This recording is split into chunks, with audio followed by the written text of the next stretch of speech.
I've done a lot of videos about Waymo and self-driving cars in general and how they're a bit of a concern for Uber drivers and Lyft drivers, taxi drivers. Basically, this whole idea of AI or robots, whatever you want to call them, taking over human jobs. Then again, self-driving cars and Waymo is far from perfect. And in this video, I want to talk about the 5 biggest reasons why a lot of drivers out there right now really shouldn't worry about self-driving cars because there are a lot of issues. Number 1, inventory.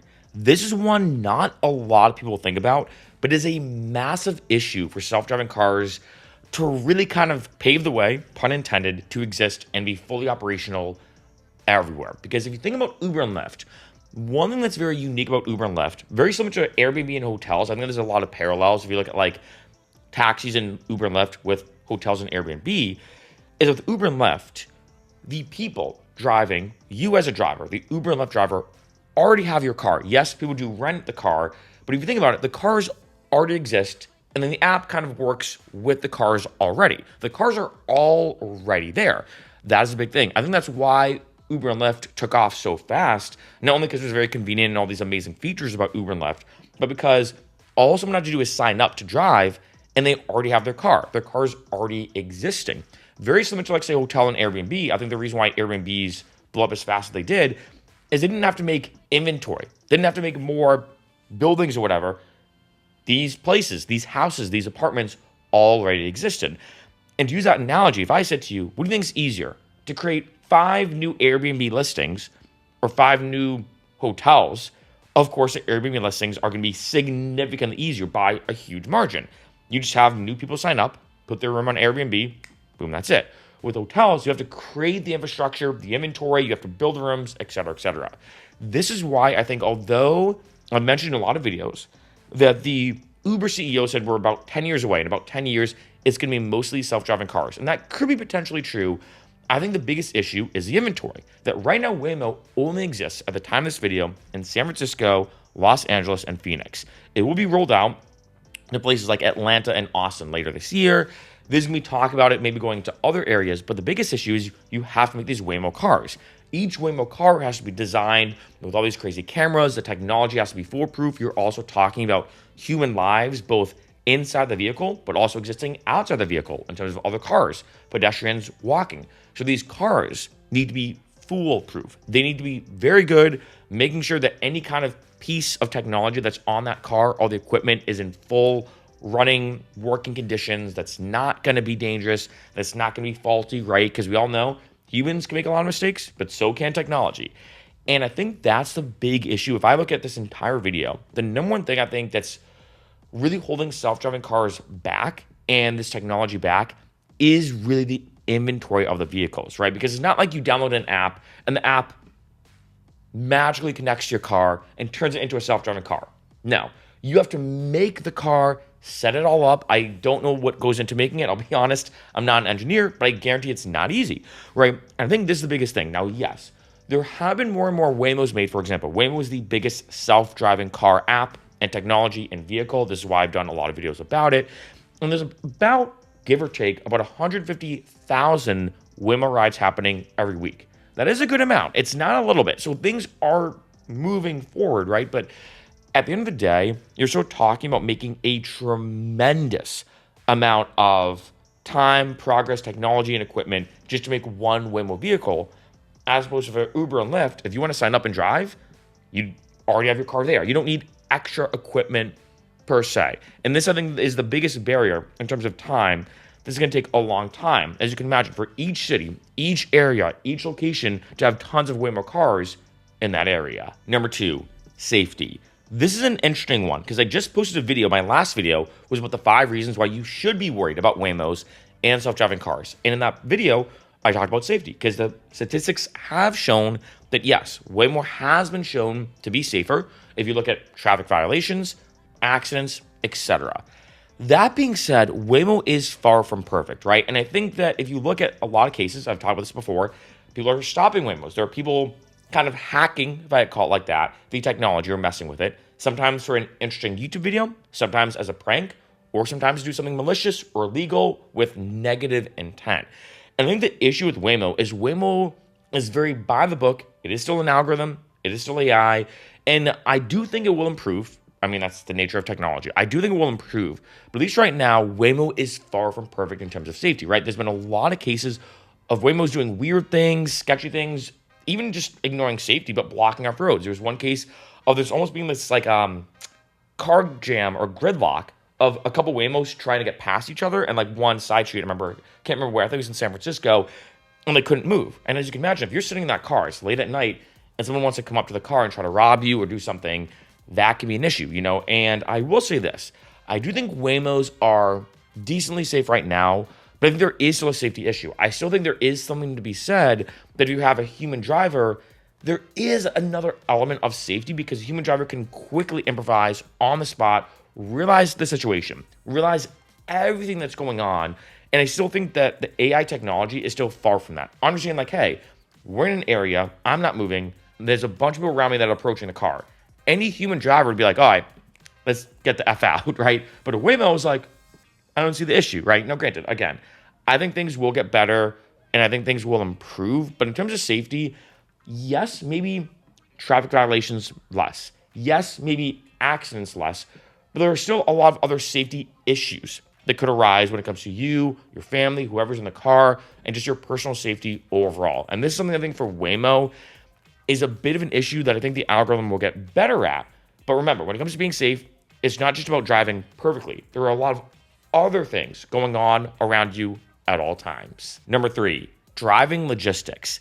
This is the one in terms of like getting to the destination that I'm not gonna lie, can be a bit frustrating. One, like I mentioned in a couple other Waymo videos, you can't really listen to the radio. I know a bit of like an odd negative aspect to talk about, but you have to use iHeartRadio. There's a certain amount of skips. You get, I think, like 6 or 7 skips per hour, so you don't want to skip too many songs. You have to also kind of create the station on the app and then listen to it. Maybe they will change this. I know this is one small negative thing, but I do want to mention. Another thing is Waymo drives aggressively, and I stress the word aggressively by the book. It does not go over the speed limit. It has to kind of move very, very, as you can imagine, perfectly in sync with the rest of traffic in a way, in the sense that like it does everything too perfectly. And remember, sometimes when you're driving, you kind of have to be maybe a little more aggressive, especially in like say a city, getting onto like the highway. There's certain parts of driving in the city, as you can imagine. City driving versus like a quiet suburban area, two very different styles of driving. And then with Waymo, it drives sometimes too by the book. I've noticed when I've been in a Waymo that a yellow light is a red light. And you're like, oh, come on. Now a human driver would understand like, all right, you know, yeah, it's a yellow light, but it just turned yellow. They would understand like, all right, it's 50 miles an hour on average in terms of being like the max speed. But everybody else is going 55. And I will say that I think there's something to be said that sometimes if everyone's moving at 50 miles, if everyone's moving, like say at 55 miles an hour, but the speed limit's 50, I think it's actually safer to move with the flow of traffic than try and drive slower, because I think that's actually more dangerous, right? Now, granted, I think Waymo has probably a spectrum, and they're probably working on this, and they probably have been working on this with the algorithm, that there is a point of being too safe that's actually, in my opinion, more dangerous. But I've noticed, like say, when taking Waymos, and this is a big thing, that they take substantially longer than Ubers and Lyfts. It is so noticeable that it's almost annoyingly so, to the point where there's some times where I'm like, all right, if I took an Uber, it would take 20 minutes to get there. But in a Waymo, maybe that same exact ride, and I'm not exaggerating, could be 30, maybe even 35 minutes. Now, granted, back in the day, in case you didn't know, Waymo could only drive on kind of the side streets or the roads. In terms of they did not go on the highway. Waymos were not allowed to go on the highway. Now they can. So most of the time has definitely sped up in terms of getting to your destination. But in terms of the logistics, it's just one of those situations where they drive so by the book, it takes so long, and sometimes, I hate to say it, taking a Waymo can be just straight up frustrating. Number 4, socialness. Now, what's funny is I talked about this in the previous video about the fact that for a lot of people, they might like getting into Waymo, playing on their phone, not having to have a conversation. But there's also a pro and a con. I got to be honest, when it comes to a Waymo, there are some times where I've taken a Waymo and it can be kind of cool at first, but the hype dies down very quick. I'm not gonna lie, the hype dies down very quick. You get used to it very fast. At first, it's very trippy, but then you get over it. And there is something to be said. There have been some nights where I've taken a Waymo and I'm like, you know what? This is kind of boring. Like, let me call a friend. Let me, I don't know. I want some social interaction. And yes, for some people, and again, maybe it depends on the person, maybe even your mood, maybe even what you're doing, like going to work. I can see some people not wanting to have a conversation, but maybe going out to a bar, you're more in the mood to have a conversation, right? So maybe the type of ride, the time of day, etc. But I will say there is something nice about taking an Uber and Lyft. You get to have a human conversation, especially when I travel. A lot of times I talk to the drivers, on this channel. I interview a lot of drivers about Uber and Lyft and their experience. In addition, I also get to talk to the driver and be like, hey, I'm here for only a week. Tell me some good restaurants, any good bars, any cool attractions, any cool things that I just gotta do if I'm here, right? These kind of things, these kind of conversations, I think are really kind of cool to have, especially when traveling. And it does give a very human feel. Like, I don't know, for me, I love the socialness of taking an Uber and a Lyft. I generally like it. Now, granted, are there some times where maybe I'm in the mood to just not talk, maybe play on my phone? Are there some times where maybe I have to call one of my friends? And I'm like, you know what? I don't want to be rude to the Uber or Lyft driver, so maybe I'll take a Waymo so I can talk on the phone. I'm not interrupting anybody. But I think for some people, they might say, hey, you know what? Yeah, this Waymo thing is cool, but I'm going out to the bar. I'm meeting up with friends. It's going to be a 20-minute Uber or Lyft. I don't want to be stuck in a Waymo by myself, just sitting there twiddling my thumbs or scrolling my phone. I'd rather have a conversation. Number 5, distrust. This is a really interesting one that I think exists for a lot of different pieces of new technology and anytime there's something new. And that is, I think for a lot of people, and I've had even older people tell me this, like, hey, I get this Waymo thing is great. It's a computer, it's algorithms, whatever it does, right? They're like, whatever, it does what it does. And I get this probably safer. Yeah, traffic violations, less injuries, less accidents, but I still don't trust it. I think there is just one of those situations where it's like almost like logic versus emotion. Logically, I think at a certain point, we can all agree Waymos and self-driving cars are going to be safer than human drivers. We can, I think, all logically, whether we love it or not, agree that at some point that's going to happen. Technically, maybe it already has happened based off Waymo statistics. That being said, I think for a lot of people, there is just still this emotional reaction of being like, you know what, I get it, but I don't trust it. And I mentioned this before, that when I've taken some friends who, like, say, are visiting LA, or I haven't taken one yet, when I brought them in a Waymo, when they take it, they freak out because it is trippy. And I've had some friends being like, never again. I'm never taking a self-driving car ever again.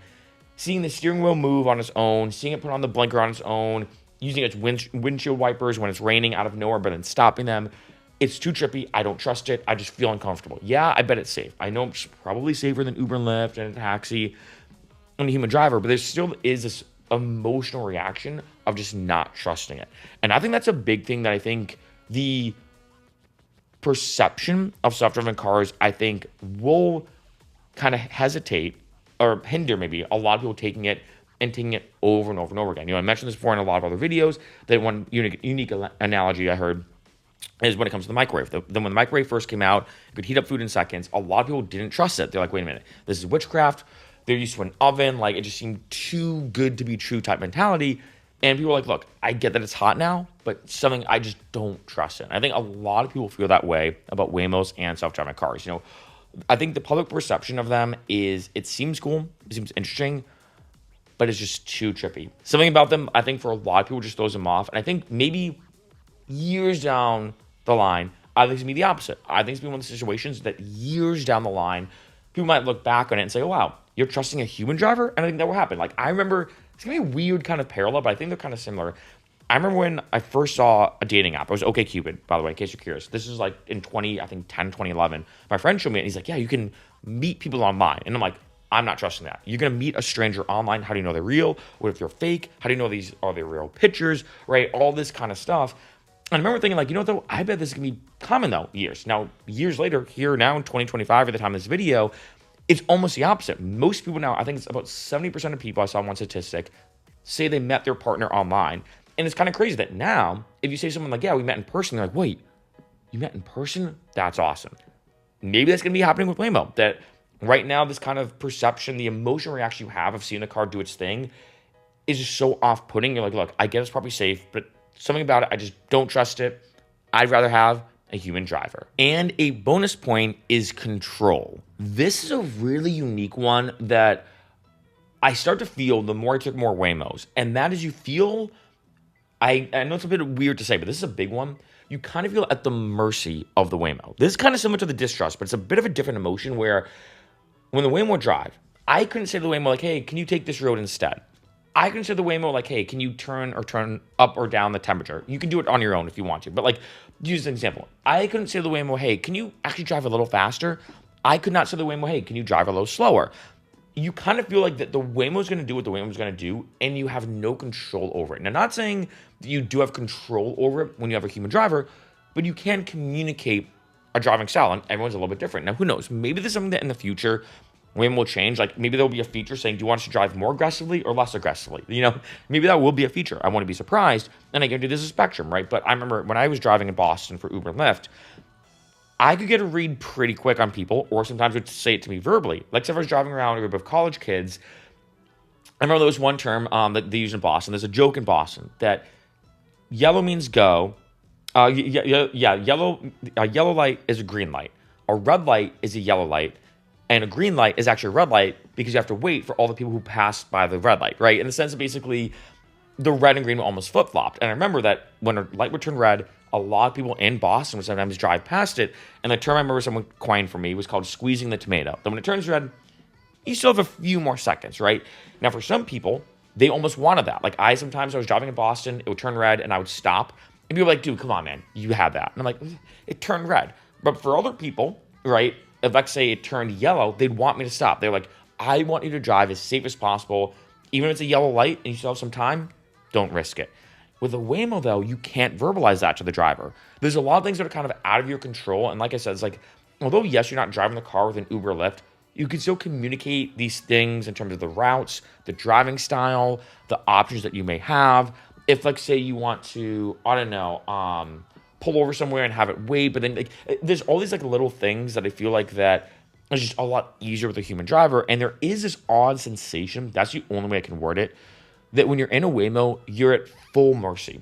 Whatever the Waymo is going to do is whatever the Waymo is going to do, and you don't have any control over that. And in some ways, you could argue, like, is this a bit of a relief that you don't have to worry about, like, say, getting into an accident because the Waymo is safer in terms of accidents. The Waymo is safer in terms of injuries. But there is also this feeling of, like, you have to put in and kind of let go, if I call it like that, in terms of fully, and I mean fully trusting the Waymo. And I think there is something about that that's a bit weird. It's a bit weird being in a Waymo being like, I don't know the route that this Waymo is going to take. I mean, I could probably see it on the app, but I can't change anything about it. I can't change this driving style. I can't change anything about this Waymo. Whatever the Waymo is going to do is whatever the Waymo is going to do. I have no control over it. I'm just going to sit here and let it bring me however it wants to get to the destination.